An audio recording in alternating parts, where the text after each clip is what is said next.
नमस्कार, मैं हूं दीपशिखा सिंह राजपूत और आप देख रहे हैं इंडिया न्यूज। रुक करेंगे 100 फटाफट बड़ी खबरों का। यूपी चुनाव के लिए कांग्रेस ने उन्नति विधान घोषणा पत्र जारी किया।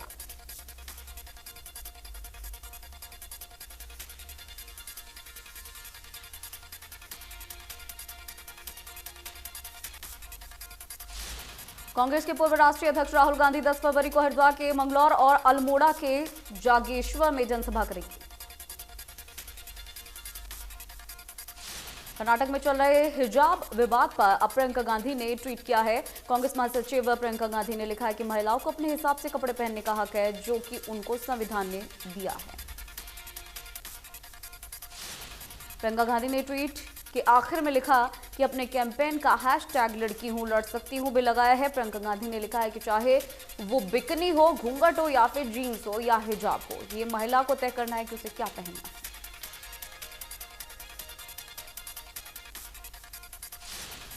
बजट को लेकर निकाय संस्थाओं के साथ मुख्यमंत्री मनोहर लाल की बैठक, अधिकारियों और प्रतिनिधियों के साथ चर्चा। निकाय मंत्री कमल गुप्ता मौजूद।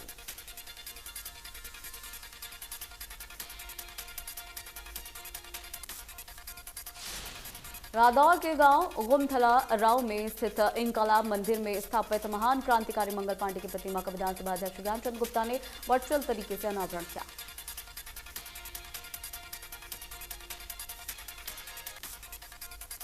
डिप्टी सीएम दुष्यंत चौटाला प्रदेश के सभी 22 जिलों में करेंगे रैली की शुरुआत महम से करेंगे।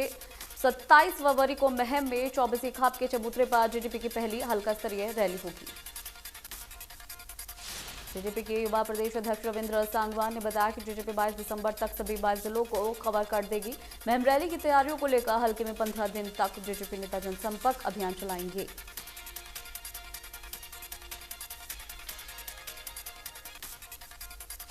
डिप्टी सीएम दुष्यंत चौटाला ने पीडब्ल्यूडी अधिकारियों के साथ बैठक की, जिसकी जानकारी उन्होंने ट्वीट करके दी। उन्होंने लिखा कि जुलानो और आसपास की राष्ट्रीय राजमार्गों पर फास्ट सर्विस लेन और कट की जरूरत है। 13 फरवरी को प्रदेश स्तरीय स्वच्छता अभियान को लेकर पंचायत और विकास मंत्री देवेंद्र सिंह बबली की ओर से एक संदेश जारी किया गया। कैबिनेट मंत्री ने अपने संदेश में कहा कि स्वच्छता अभियान में सभी जनप्रतिनिधि, पंच, सरपंच भाग ले ताकि अपने गांव और गली मोहल्ले को वो स्वच्छ बना सके। देवेंद्र बबली ने कहा कि स्वच्छता को अपने जीवन में इस तरह से अपना ले कि वो आदत बन जाए। हरियाणा में 2 मार्च से विधानसभा के बजट सत्र की शुरुआत होने जा रही है। सत्र में पेश होने वाले बजट से उद्योग जगत को राहत मिलने की आशा है। गुरुग्राम जिले के उद्यमियों को बजट से काफी आस है। हरियाणा सरकार बजट में उद्योग को काफी सहूलियत देगी।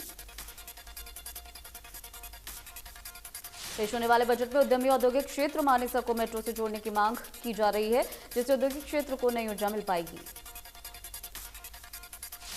मेट्रो चलने से औद्योगिक क्षेत्रों में आने वाले कर्मचारियों को फायदा होगा। इसके साथ उद्यमियों ने औद्योगिक क्षेत्रों में पीएनजी और सीएनजी गैस की भी मांग की। टोहाना में वाल्मीकि महापंचायत के सदस्यों ने शिक्षा में आरक्षण देने पर सीएम मनोहर लाल और शिक्षा मंत्री का आभार व्यक्त किया। इस दौरान महापंचायत के सदस्यों ने अपनी मांगों को लेकर एसडीएम डॉक्टर चिनार चहल को प्रदेश सरकार के नाम ज्ञापन सौंपा।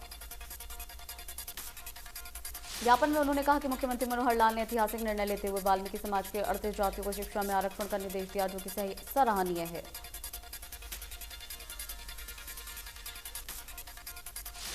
झज्जर में अब जल्द ही तीसरी आंख का पहरा होगा। इसके लिए प्रपोजल तैयार हो चुका है। जैसे ही अनुमति मिलती है, उसके बाद जिले के 3 शहरों में सीसीटीवी लगाने का काम शुरू कर दिया जाएगा। पुलिस प्रशासन के मुताबिक झज्जर जिले के शहर बहादुरगढ़, बेरी और झज्जर में सीसीटीवी कैमरे लगाए जाने की योजना है। तीनों शहर में 400 सीसीटीवी कैमरे लगाए जाएंगे। डीएसपी के मुताबिक सीसीटीवी कैमरे लगवाने के लिए बाकायदा जगह चिन्हित की जा रही। प्रपोजल बनकर तैयार है, जिसे अप्रूवल के लिए सरकार के पास भेजा जाएगा।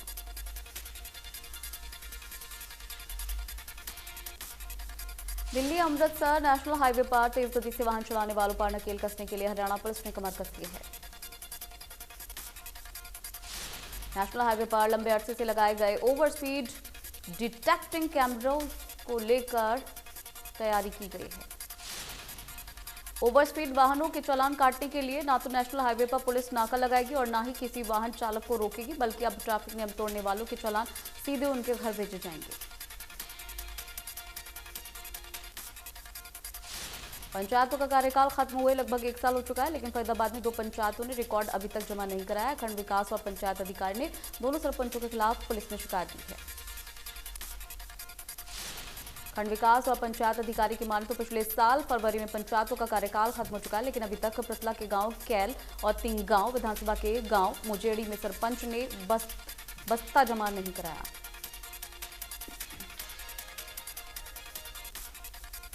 बीडीपीओ कार्यालय की तरफ से इनको कई बार पत्र लिखकर भेजे गए हैं, लेकिन उन्होंने बस्ता जमा नहीं कराया। अब उन्होंने पुलिस में शिकायत की है। विभाग की ओर से पंचायतों के बैंक अकाउंट की डिटेल के आधार पर विकास कार्य की जांच कराई जाएगी। अगर कोई घपला मिलता है तो कार्रवाई होगी।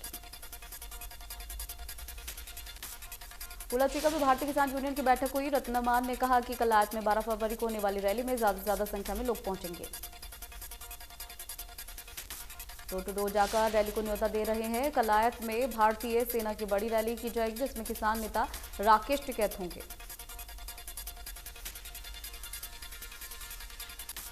करनाल में जल जीवन मिशन के तहत ग्रामीण और शहरी क्षेत्रों में पेयजल की गुणवत्ता में सुधार किया जाएगा। पेयजल और स्वच्छता मंत्रालय भारत सरकार के द्वारा जल संरक्षण और स्वच्छ जल की दिशा में प्रयास शुरू हो गए हैं। जल संरक्षण और पेयजल आपूर्ति सुधारने के लिए पब्लिक हेल्थ विभाग ने बड़ा फैसला लेते हुए अनाधिकृत प्लम्बर्स के द्वारा विभाग की पाइपलाइन से कनेक्शन करने पर पाबंदी लगाई। पेयजल पाइप्स की लीकेज रोकने के लिए और पानी की गुणवत्ता सुधारने के लिए विभाग ने अभियान की शुरुआत की है।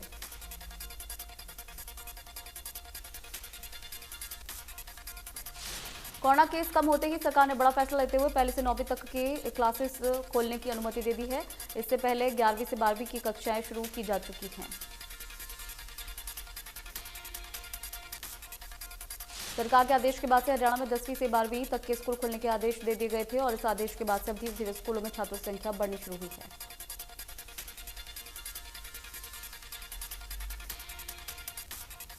देश में पिछले 24 घंटे में कोरोना के 71,365 नए मामले दर्ज हुए। 1,000 से ज्यादा लोगों की मौत हुई। दिल्ली में कोरोना के 1,000 से ज्यादा नए मामले दर्ज हुए। 12 लोगों की मौत हुई।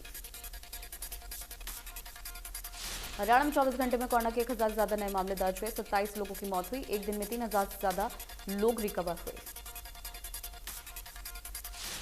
साबर सिटी में 24 घंटे में 425 नए मामले दर्ज हुए। 2 मरीजों की मौत हुई। एक दिन में 900 के करीब मरीज रिकवर हुए। फरीदाबाद में 24 घंटे में 118 नए मामले दर्ज हुए। 200 से ज्यादा मरीज रिकवर हुए। कुरुक्षेत्र में 24 घंटे में 51 नए मामले दर्ज हुए। 84 मरीज रिकवर हुए। 1 मरीज की मौत हुई। सोनीपत में 24 घंटे में कोरोना के 96 नए मामले दर्ज हुए। 215 रिकवर हुए। एक्टिव केस की संख्या 500 के पार पहुंची। हिसार में कोरोना का कहर जारी है। 24 घंटे में 59 नए मामले दर्ज हुए। 257 मरीज रिकवर हुए। एक्टिव केस 400 के पार पहुंचे। करनाल में 24 घंटे में 53 नए मामले दर्ज हुए। 98 मरीज रिकवर हुए। एक्टिव केस 300 के पार। 15 से 18 साल के बच्चों की वैक्सीनेशन की प्रक्रिया हेल्थ डिपार्टमेंट की तरफ से लगातार जारी है। बल्लभगढ़ में अब सरकारी स्कूल में 3-3 दिन का ड्राइव चलाकर छात्रों को वैक्सीन लगाई जा रही है। पलवल सदर थाना पुलिस ने एक पिकअप गाड़ी से 1500 किलो मिलावटी पनीर बरामद किया। मिलावटी पनीर मेवात से दिल्ली लाया जा रहा था। केंद्र सरकार के बजट में किसानों, मजदूरों, कर्मचारियों, छोटे दुकानदारों की अनदेखी के आरोप लगाकर एसयूसीआई के कार्यकर्ता सड़क पर उतरे। सोनीपत में कार्यकर्ताओं ने केंद्र सरकार के खिलाफ नारेबाजी करते हुए कहा कि सरकार ने सिर्फ कॉर्पोरेट जगत और पूंजीपतियों को फायदा पहुंचाने की कोशिश की।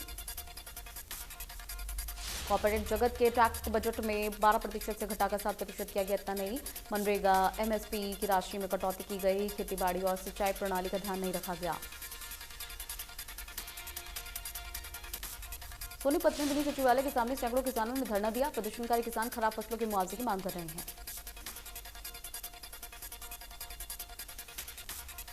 करनाल में आंगनबाड़ी वर्कर्स का पिछले 64 दिन से अपनी मांगों को लेकर जिला स्तर पर धरना जारी है।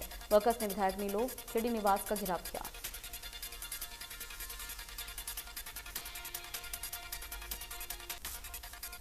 आंगनबाड़ी वर्कर्स ने अपनी 7 सूत्रीय मांगों को लेकर कैबिनेट मंत्री मूलचंद शर्मा के कार्यालय के बाहर जोरदार हंगामा किया, प्रदर्शन किया और उनके गैर मौजूदगी में उनके बड़े भाई टिप्पर चंद शर्मा को अपनी मांगों का ज्ञापन सौंपा। टिप्पर चंद शर्मा ने आंगनबाड़ी वर्कर्स को भरोसा दिलाया कि उनकी मांगों को मूलचंद शर्मा कैबिनेट मंत्री तक पहुंचाया जाएगा। उनसे अनुरोध करेंगे कि उनकी मांगों को मुख्यमंत्री तक पहुंचाएं। आंगनबाड़ी वर्कर्स का कहना है कि नारी शक्ति अब पीछे हटने वाली नहीं है। जब तक उनकी साफ सुथरी मांगें पूरी नहीं हो जाती, किसी भी सूरत में वो पीछे नहीं हटेंगे। सिरसा में लघु किसान संगठन ने लघु सचिवालय के समक्ष 12 दिन भी धरना जारी रखा और किसान संगठनों ने कहा कि प्रशासन से कई दौर की बातचीत हो चुकी है, लेकिन मांगों पर सहमति नहीं बनी। सिरसा में नौजवान भारत सभा के बैनर तले छात्रों ने मांग को लेकर दूसरे दिन भी चौधरी देवीलाल यूनिवर्सिटी के गेट के सामने धरना दिया। छात्रों ने मांगी पूरी नहीं होने पर 10 फरवरी से शुरू होने वाली परीक्षाओं का बहिष्कार करने का फैसला लिया।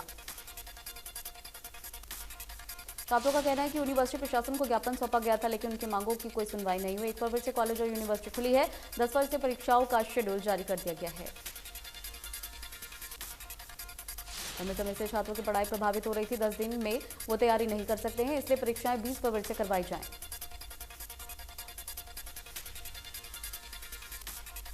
आठवीं और 8वीं की बोर्ड की परीक्षा लेने के फैसले से सीबीएसई स्कूल्स में पढ़ रहे बच्चों और उनके अभिभावक सहमत नहीं है।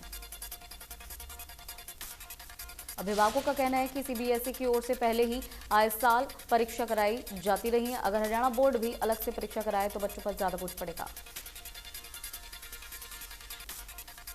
सीबीएसई पैटर्न से पढ़ाने वाले टीचर्स भी बोर्ड की परीक्षा कराए जाने से सहमत नहीं दिखे। उनका कहना है कि सीबीएसई का अलग से पैटर्न होता है, जबकि हरियाणा शिक्षा बोर्ड का अलग पैटर्न होता है।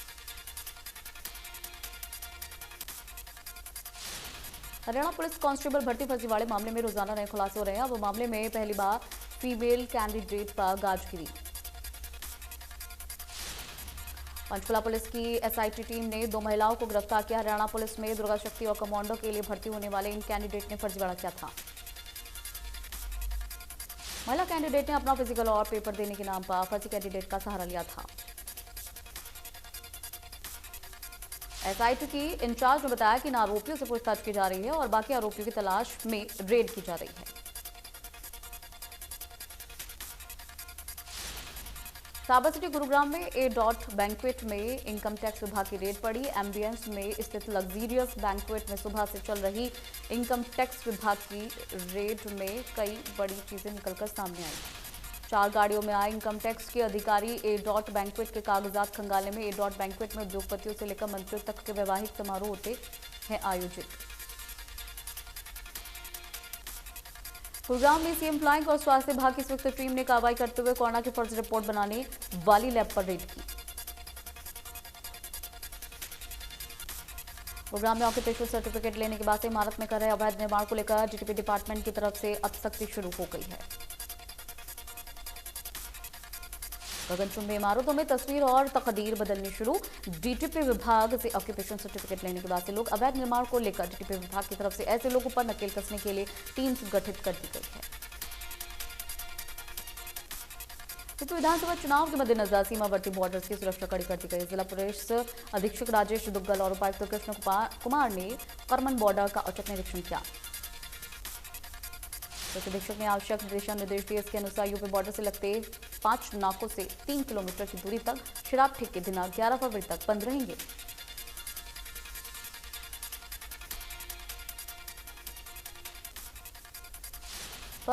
फरीदाबाद में अवैध बस मालिकों पर कार्रवाई के बावजूद भी बसें धड़ल्ले से चल रही हैं और इसी कड़ी में आरटीए विभाग ने बल्लभगढ़ बस स्टैंड के पास अवैध बसों के चालान काटे।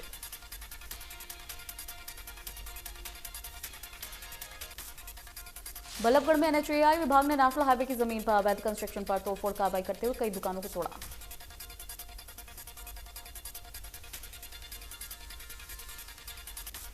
फरीदाबाद के सिविल हॉस्पिटल में डॉक्टर्स की लापरवाही का मामला सामने आया, जिसमें डॉक्टर्स ने डिलीवरी के दौरान महिला के शरीर में गाज पट्टी छोड़ दी।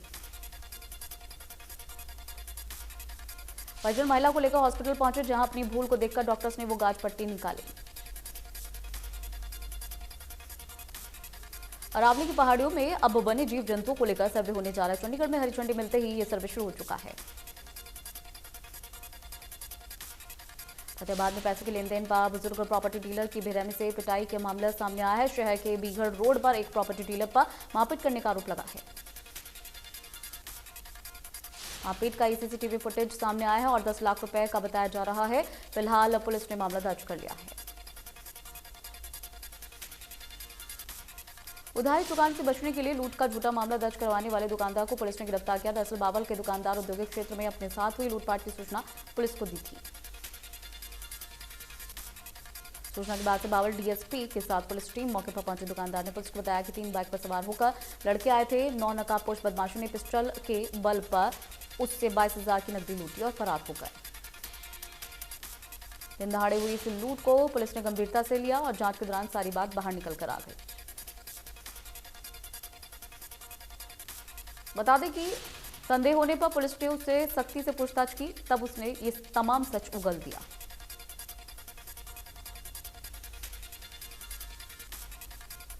विस्तार रिपोर्ट से खुलेगा हरियाणवी सिंगर सरिता चौधरी की मौत का राज। पोस्टमार्टम रिपोर्ट के सामने नहीं आए हत्या के साक्ष्य। मुंह से निकल रहा था खून, कमरे में भी बेड पर पड़ा मिला था शव। भादोगढ़ की एनसीआर नहर में माता सरस्वती की मूर्ति विसर्जन के दौरान बड़ा हादसा। विसर्जन के लिए गए 5 युवक नहर में डूबे। 5 में से 2 युवक को आसपास के लोगों ने बचा लिया, जबकि 3 की तलाश अभी जारी है।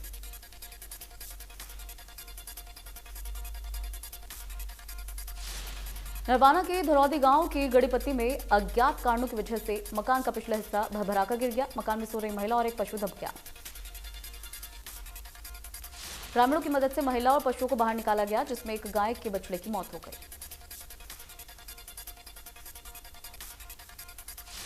सहारनपुर से 1 साल पहले प्रेमी देवर के साथ भागी महिला की सोमवार सुबह संदिग्ध हालत में मौत हो गई। उसके मुंह और नाक से खून बह रहा था। प्रेमी युवक महिला को मृत हालत में लेकर नागरिक अस्पताल पहुंचा।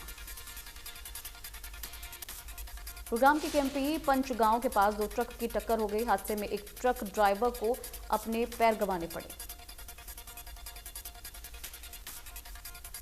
चंडीगढ़ की जीआर पे पुलिस ने ट्रेन में लूट करने वाले 5 आरोपियों को गिरफ्तार किया। 5 आरोपियों ने एक शख्स से 5,000 की लूट को अंजाम दिया था। फरीदाबाद में तेज हवा के साथ बारिश हुई। इसके बाद से तापमान में गिरावट दर्ज की गई। फिलहाल इस बारिश से गेहूं की फसल को फायदा होगा। राजधानी दिल्ली के साथ एनसीआर में मौसम ने एक बार फिर से करवट लिया। दिल्ली के साथ आसपास के इलाकों में तड़के, बूंदाबांदी और हल्की बारिश हुई। बारिश के साथ तेज हवाएं चलने से फिर ठंड लौटने के आसार है। मौसम विभाग ने अपने पूर्वानुमान में बारिश होने की संभावना व्यक्त की है। दिल्ली में आज का न्यूनतम तापमान 13 डिग्री सेल्सियस, अधिकतम तापमान 22 डिग्री सेल्सियस रह सकता है।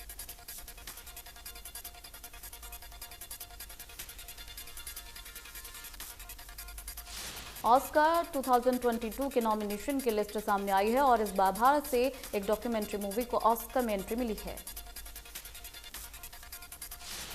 ऑस्कर की पैनल लिस्ट में भारत की फिल्म राइटिंग विद फायर को बेस्ट डॉक्यूमेंट्री फीचर की कैटेगरी में नॉमिनेट किया गया है।